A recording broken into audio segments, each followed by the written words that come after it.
That's it, baby. Look at that. Dang, that turned out pretty good. Hey guys, it's Alan, the Fireman 1028, and today we're back with the KTM 390 Adventure. Today's another windy spring day in 2025 here in Fort Mill, and we're going to do our first of our modifications to turn this into a highway machine. So first thing we're going to do is we're going to replace the stock windshield, which is this tiny little sport screen, with a nice big Puig, say it like that, windscreen. And then what we're going to do is halfway through our highway trip, we're going to put this Puig spoiler on it as well and document the difference that it makes with its different settings. Now I've never had the Puig version, but I've had the MRA, that they call it the Vario spoiler, and it basically does the exact same thing. So it'd really be interesting to see how this helps to divert that last little bit of extra airflow that goes over top of my helmet there. So we're gonna give that a try, and we'll see how it goes. So to do this project, you literally need two things. You need a number 3 Allen wrench and a number 4 Allen wrench. The number 4 Allen wrench is for the bolts on the Puig spoiler. So let's set this guy aside. And it's just as easy as these two screws. Now you do have to transfer over the rubber and metal grommet that's inside the windscreen, so I'm gonna do that off camera and I'll be right back. All right guys, so we got the rubber grommets replaced. There's a little metal insert, this little guy, that goes right inside these rubber grommets. So let's see if we can get this on the first take.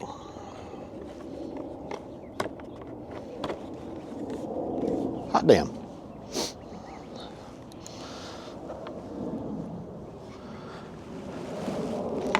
That's it, baby. Look at that. Dang, that turned out pretty good. So put our screws back in. Our number 3s. So we're going to start off with just the windscreen. Then we'll add the spoiler. But I'm going to dry fit the spoiler on there now. That way you can kind of see what it's going to do. So here's a good comparison of the stock windscreen versus the Puig. You see the stock windscreen stops here, and the Puig actually has a nice little wing off to the side there. Plus you got all this additional area on the front. And then, in addition to that, we got this little guy here, this little spoiler, that's going to go on here, and is going to, let's see if we can get a good angle of that. There you go, it's a good angle from the side. You see how that's going to create an additional amount of flow and kind of act as a laminar lip to direct that flow over. Now, you can adjust that with these little screws right here. So it looks like a little flathead screwdriver that you can adjust those, and maybe even take that and pitch it further down, maybe sort of like this, to direct some more flow over top. So we'll play with it a little bit and we'll see how it goes. All right, guys, so we got the Puig windshield installed, and I got the exact same helmet. Everything's set up exactly the same. I got the little spoiler in my pocket here. So we're going to hop on the interstate and see how this windscreen does. Now, initially, just in the low-speed riding I've done so far, it seems like what it's done is that it's taken the clean air that's been coming off of here and it's directing it directly into my face shield. Now on a smoother helmet, it might not be a big deal, but on a helmet with a peaked visor like this one here, I don't know if this is going to work out well. So we're going to go down about 10 miles down the interstate, and we're going to see how it does. I also want to compare the audio and see if it's any better or any worse. I have a strong feeling it's going to be worse. Like I said, that air is hitting me directly right in underneath the visor here. So I can actually feel it coming right here and hitting me right in the visor. Now again, take the peak off, maybe it's not an issue. And really it's kind of flowing through and up around, but And actually, it seems like the faster you go, the smoother it is. It's definitely cleaner air.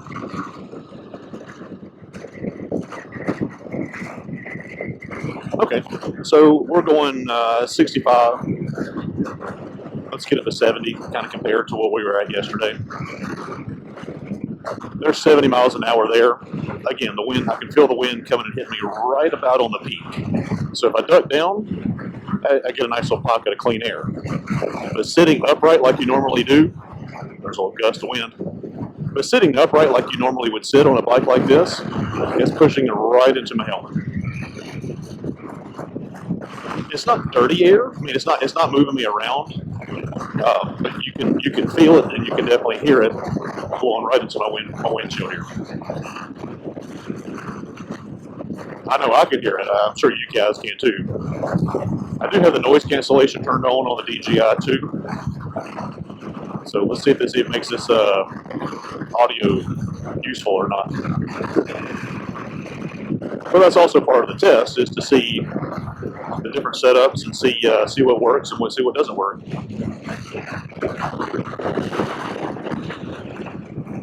So we're getting near rush hour, so we're not going to go too far. We're just going to go about 2 or 3 exits. That should give us a pretty good idea as to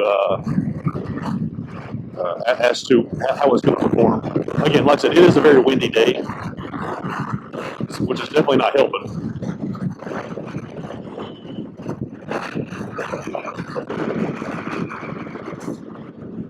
So we're doing 75, and honestly, again, 75, it seems like the faster you go, again, the cleaner the air gets.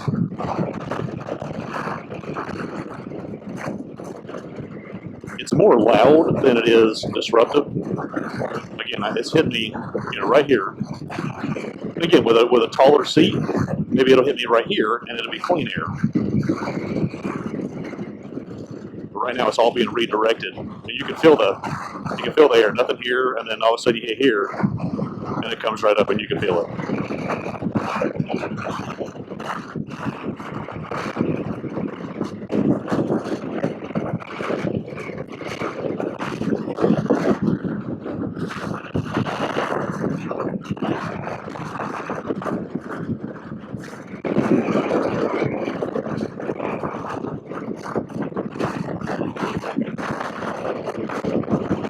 It's definitely a lot louder. I'm even wearing earplugs right now, and it's still too loud for me.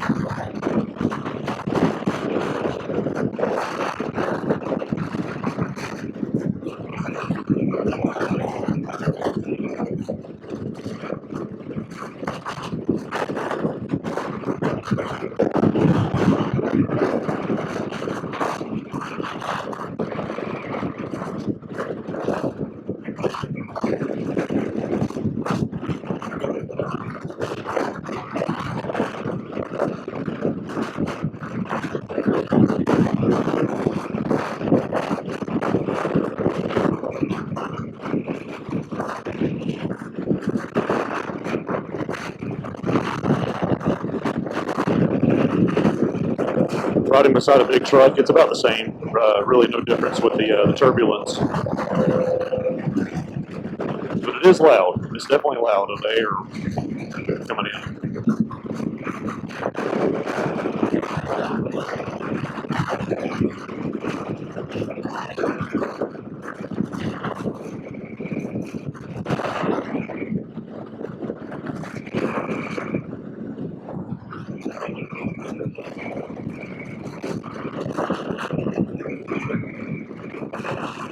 We're going to go down one more exit. And that'll give us, 7-8 miles on the interstate.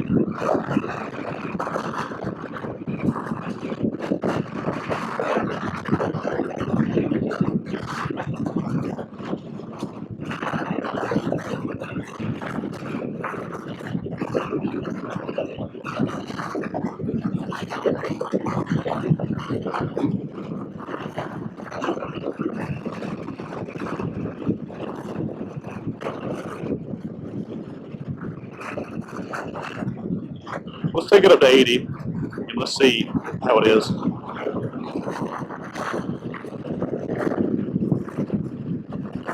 There's 80. There's 85. There's 90 right there. The air's clean, but again, it's hit me right in the face. All right, so we're going to turn around here at Porter Road. We're going to pull on the northbound on-ramp. We're going to pull over on the side of the road, and we're going to install this little spoiler. And see if it makes any difference or not. I'm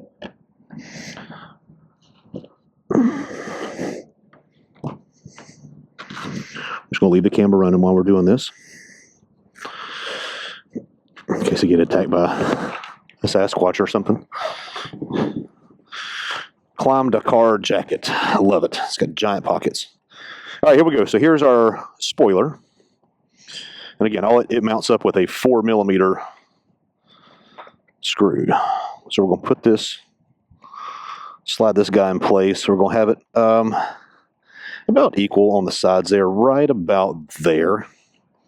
And again, let's see, because like I said, in the stock configuration, the wind was coming straight up and hit me right in the helmet. So let's see if this guy here will direct that air any higher up. Even have my trusty T-handle Allen, or as I call him, me screwdriver.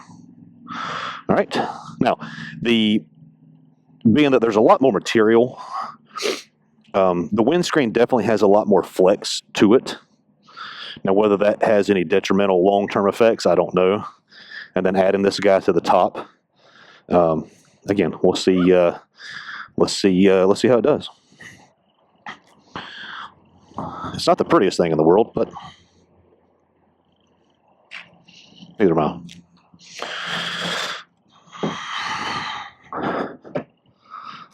Yes, I turned the bike off in first gear because I can't find neutral, like always.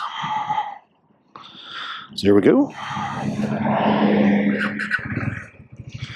And we're off.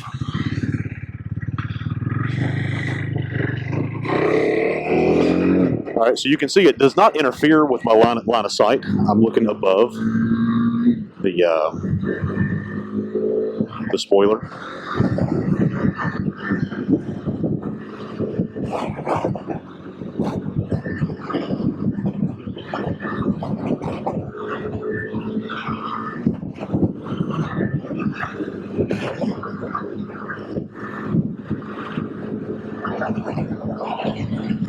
Okay, so now the air it's kind of right above the spoiler, or the visor of my helmet there. It definitely seems cleaner. Let's go up to let's go higher speeds. Let's see how it does. There's 80.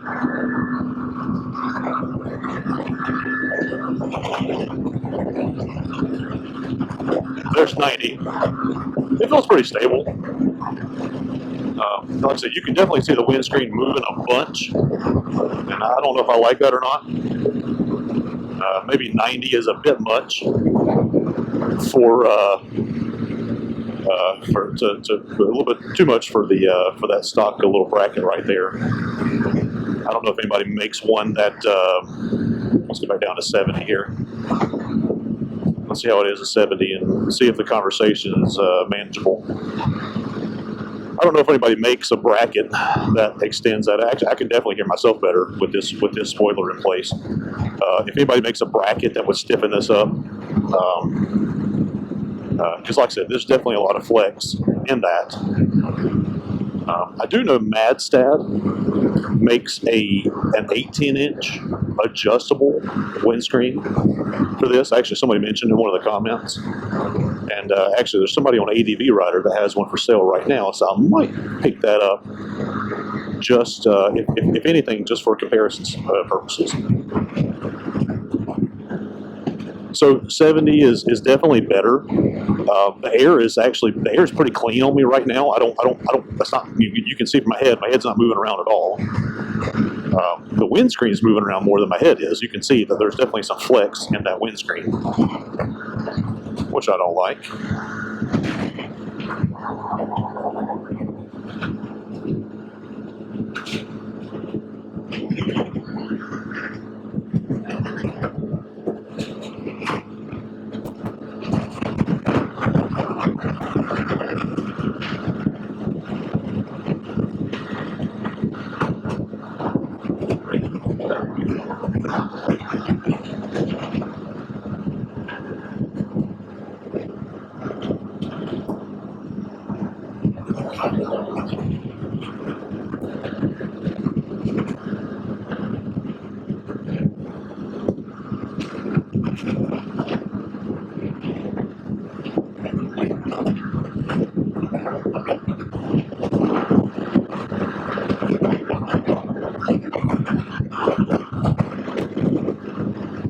All right, now that we're going true north, the wind's definitely kind of shifted on me a little bit, and it's there's more of a kind of some turbulent crosswind, and you can see in my helmet it's moving around a little bit. So there is it's definitely not as clean as it was in the kind of northeast direction that we were headed.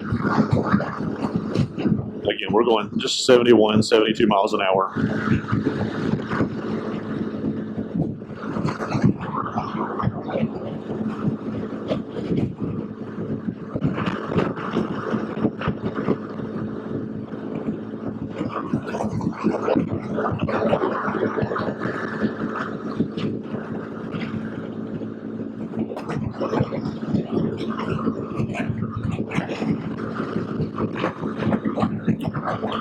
There's our geese. They're starting to fly north, which means it's time for spring.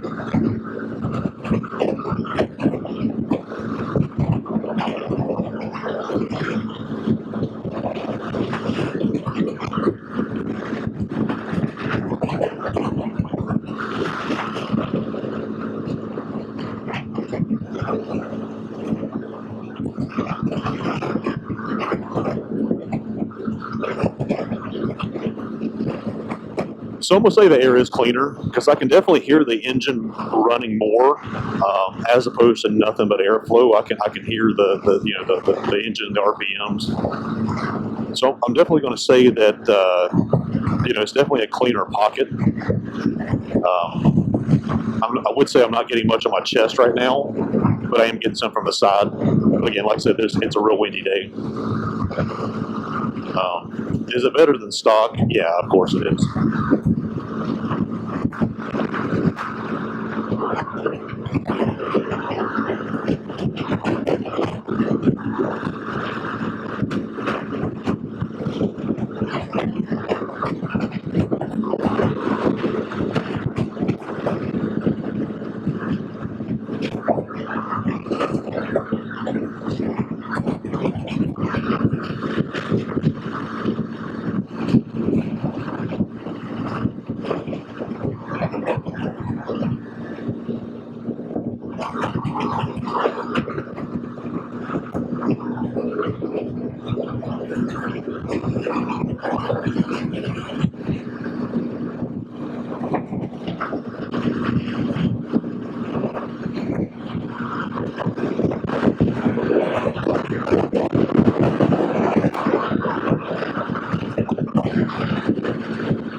All right, guys, so we're back off the interstate, going the exact same route we did. And all right, so the I'm definitely going to say the spoiler helped with kind of moving and redirecting the air, kind of moving it up a little bit, maybe adjusting it. Traffic. Maybe adjusting it in a little bit more of an upward position might help a little bit. Might not. Then again, like I said, I want to try this again with the taller seat, with the ergo seat, or with the comfort seat, which definitely sits up a little bit higher than this. Well, like I said, it was definitely better. Was it a huge difference? No, but it was definitely better. All right, guys. So there you go. So there's our highway test with the Puig windscreen and the Puig spoiler. The windscreen was, we'll say it was better, but it did definitely move the air. It took the bike from feeling like a naked bike, which it almost essentially it was, to a touring bike with a windscreen that directed the air right on my face. Now the spoiler here definitely helped direct the air. The only concern I have is that additional weight on the windscreen. It really was making it move around a bunch. And again, that's a plastic bracket up there. Everything else is made out of cheese on this bike, so who's to say that those brackets are not as well? So I don't know if that's going to create any long-term issues. But like I said, it definitely made the air cleaner, so I will give it that. What are you doing? That is not a turn. That is not a turn, you moron. Like I said, it definitely made it cleaner. As soon as we get a free second here, we are going to go. Not with this car, because he's hauling ass. This one here, though. Yeah! All right, guys, so I do appreciate you watching. Like I said, this is a fun little comparison video between the stock windscreen and the Puig and this Puig spoiler. If you found this helpful or beneficial, give me a thumbs up, throw me a comment up, and thank you guys for watching. Again, I really enjoy making this content. So thank you, God bless, and roll tide.